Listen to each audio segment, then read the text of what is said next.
So in today's video we will talk about hydrothermal deposits. So hydrothermal deposits को समझने से पहले हमें हाइड्रोथर्मल फ्लूइड्स को समझना पड़ेगा। ये ऐसे फ्लूइड्स या सॉल्यूशन होते हैं जो कि मैग्मा के लास्ट स्टेज में फॉर्म होते हैं जब सारे रॉक फॉर्मिंग मिनरल्स क्रिस्टलाइज हो जाते हैं। जैसे कि ये पूरा क्रिस्टलाइज होने के बाद जो हमारा वाटर रिच सॉल्यूशन बचता है, जो बचता है उसे हम हाइड्रोथर्मल सॉल्यूशन बोलते हैं। और इसकी डेफिनेशन की तरफ बढ़ते हैं। Fluids left after when rock forming minerals have been precipitated or crystallized during later stage of the intrusive magma is called residual fluid। और इस रेसिडुअल फ्लूइड में जो हमारे मेटल्स होते हैं जो कि ओरिजिनली मैग्मा में कॉन्सेंट्रेटेड थे वो इसमें फ्लूइड में आके कॉन्सेंट्रेट हो जाते हैं। एक हॉट वाटरी सॉल्यूशन होता है जिसमें मिनरलाइज्ड लिक्विड्स होते हैं जो कि इंट्रूसिव मैग्मा से फॉर्म हुए होते हैं। इसी को हम हाइड्रोथर्मल सॉल्यूशन बोलते हैं। ये हमारे क्रैक्स या ओपनिंग्स में एंटर कर जाता है जो कि रॉक्स में प्रेजेंट होते हैं और प्रेशर के कारण वहाँ पे डिपॉजिट हो जाता है। अब हाइड्रोथर्मल डिपॉजिट्स के फॉर्म होने के लिए भी कुछ कंडीशंस होती हैं।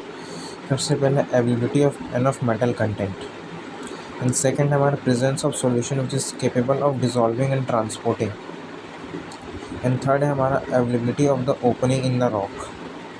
ये तीन कंडीशन जो है बहुत ही ज़्यादा एसेंशियल है इसके फॉर्मेशन के लिए। फिर हम क्लासिफिकेशन में आते हैं हाइड्रोथर्मल डिपॉजिट्स की। पहला है on the basis of the temperature. पहला है हाइपोथर्मल डिपॉजिट्स। ये हाई टेम्परेचर डिपॉजिट्स होते हैं। ये इंट्रूसिव बॉडी के बहुत ही ज़्यादा क्लोज में फॉर्म होते हैं। इनका temperature of formation 500 to 300 degree Celsius होता है। और इनमें जो एग्जांपल्स हमारे और मिनरल्स के हैं आर्सेनोपाइराइट, wolframite, native gold, चाल्कोपाइराइट। In second हमारा मीसोथर्मल डिपॉजिट्स इंटरमीडिएट टेम्परेचर में फॉर्म होते हैं। ये थोड़ा सा डिस्टेंस में फॉर्म होते हैं इंट्रूसिव इग्नियस मास से। उनका टेम्परेचर होता है 300 to 200 डिग्री सेल्सियस। और मिनरल्स जो कि इसमें फॉर्म होते हैं gold, bornite, sphalerite, galena and argentite. Last हमारा एपिथर्मल डिपॉजिट्स। ये बहुत ही लो टेम्परेचर डिपॉजिट्स होते हैं। ये बहुत ही ज़्यादा दूर में बनते हैं इंट्रूसिव बॉडी से। इनका टेम्परेचर होता है 200 to 50 डिग्री सेल्सियस। जो इनमें और मिनरल्स फॉर्म होते हैं वो है ruby, silver, stibnite and cinnabar. On the basis of the mode of formation में इसको 2 कैटेगरी में क्लासीफाई किया गया। सबसे पहला है कैविटी फिलिंग, दूसरा है रिप्लेसमेंट। कैविटी फिलिंग में जो हमारा हाइड्रोथर्मल सॉल्यूशन होता है वो अपने डिपॉजिट कर देता है डिज़ोल्व मिनरल्स को ओपनिंग्स या क्रैक्स में जो कि रॉक्स में प्रेजेंट होते हैं। और इसमें कोई भी रिप्लेसमेंट इन्वॉल्व नहीं होता। सिंपली क्रैक्स में एंटर्स कर जाते हैं फ्लूइड और फिर वो प्रेसिपिटेट होकर मिनरल डिपॉजिट्स को राइज देते हैं। ये takes place by change of temperature and pressure of the hydrothermal solution. और जितने भी हमारे एपिथर्मल डिपॉजिट होते हैं वो इसका एग्जांपल है। ये लो टेम्परेचर एंड प्रेशर के अंदर डोमिनेट करता है। देन सेकंड हमारा रिप्लेसमेंट डिपॉजिट्स। ये फॉर्म होता है chemical interaction between the hydrothermal solution and the country rocks. और इसमें मिनरल्स का रिप्लेसमेंट होता है। जो ओल्ड मिनरल्स होते हैं न्यू मिनरल से रिप्लेस हो जाते हैं। और ये हाई टेम्परेचर एंड प्रेशर में फॉर्म होता है क्योंकि केमिकल रिएक्शंस के लिए हमें टेम्परेचर और प्रेशर ज़्यादा चाहिए होता है। कैविटी फिलिंग डिपॉजिट्स कुछ फीचर्स हैं। पहला crustification. Successive layer of different minerals are deposited upon the first one. In simple one जो क्लस्टरिफिकेशन होता है वो फॉर्मेशन ऑफ लेयर्स होता है। ये प्रोसेस तब तक रिपीट होता है जब तक कि फिलिंग पूरी तरह से कंप्लीट नहीं हो जाती। इसके भी 2 टाइप्स होते हैं। सिमेट्रिकल, इसमें कि सिमिलर मिनरल क्रस्ट अकर करते हैं both side of the fissure में। एसिमेट्रिकल में डिफरेंट मिनरल क्रस्ट फॉर्म होते हैं both side of the fissures में। सेकंड है हमारा कॉम्ब स्ट्रक्चर। जब एक मिनरल में प्रोमिनेंट क्रिस्टल इनवर्ट प्रोजेक्ट करें वॉल्स पे से उस कॉम्ब स्ट्रक्चर को लाइट देता है। Work when a vein is not filled completely with the mineral matter, open spaces are left in the centre. जब इसमें ओपन स्पेसेस रह जाते हैं तो इसे हम वर्क बोलते हैं। इसका डायग्राम के साथ समझते हैं।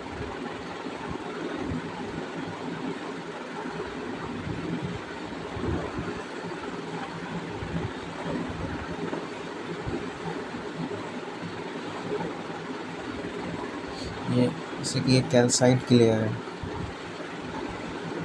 ये भी कैल्साइट की लेयर है। तो यह एग्जांपल हमारा क्लस्टिफिकेशन का, सिमेट्रिकल क्लस्टिफिकेशन की same type of minerals arranged हैं।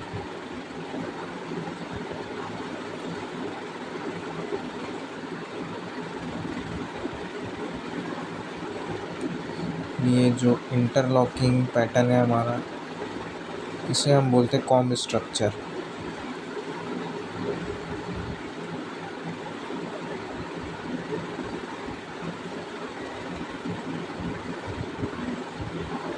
ये हमारा कॉम्ब स्ट्रक्चर, और जब इस स्ट्रक्चर में ये ओपन स्पेसेस रह जाती हैं तो इसको हम वग बोलते हैं। ये हमारा कॉम्ब स्ट्रक्चर है, ये हमारा वग स्ट्रक्चर है। इस डायग्राम में भी आप देख सकते हैं, ये कैल्साइट की लेयर है, फिर ये हमारा कॉम्ब स्ट्रक्चर है, और ये जो ओपन स्पेस रह गया इसको हम वग बोलते हैं।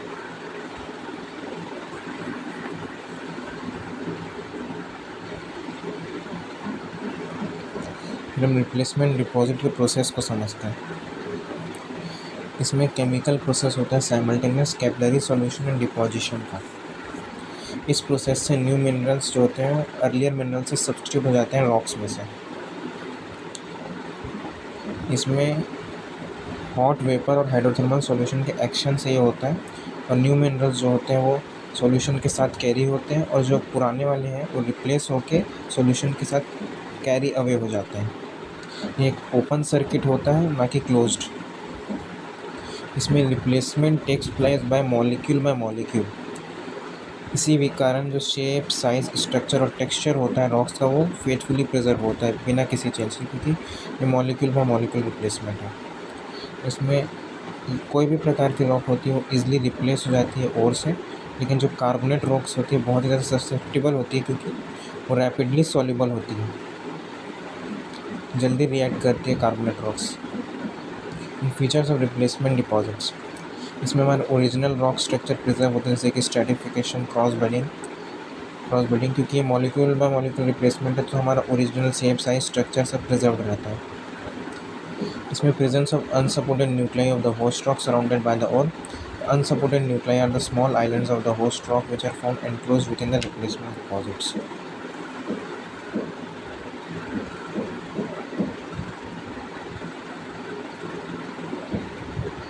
आसपास में रिप्लेसमेंट हुआ है, और ये जो हमारा होस्ट रॉक का न्यूक्लियाई जिसमें रिप्लेसमेंट नहीं हुआ, ये अनअल्टर्ड रह गया, इसी को हम अनसपोर्टेड न्यूक्लियाई बोलते हैं। यहाँ बाकी सब जगह अल्ट्रेशन हो गया, लेकिन ये जो बच गया यही है हमारा अनसपोर्टेड न्यूक्लियाई।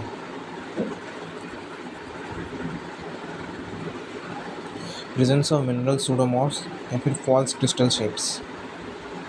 एंड फोर्थ है एब्सेंस ऑफ क्लस्टिफिकेशन, जो कि हमारा कैविटी फिलिंग डिपॉजिट्स में मिलता था, इसमें नहीं मिलता है। फिफ्थ है हमारा extremely irregular outline of the ore body. ये डायग्राम है जिसमें हमारा कैविटी फिलिंग डिपॉजिट दिख रहा है, और ये रिप्लेसमेंट डिपॉजिट्स, ये अनसपोर्टेड न्यूक्लियाई जो कि अनअल्टर्ड रह गए हैं, बाकी सब में रिप्लेसमेंट हुआ है। और ये डेप्थ के बेसिस पे जो क्लासीफाई किया गया था, जो हाइपोथर्मल है वो close to the igneous body form हो रहा है, मेसोथर्मल इंटरमीडिएट डेप्थ में फॉर्म हो रहा है, एपिथर्मल जो कि बहुत ही ज़्यादा फार डिस्टेंस में फॉर्म हो रहा है हमारा इग्नियस बॉडी से। यही था आज की वीडियो के लिए। Thanks for watching.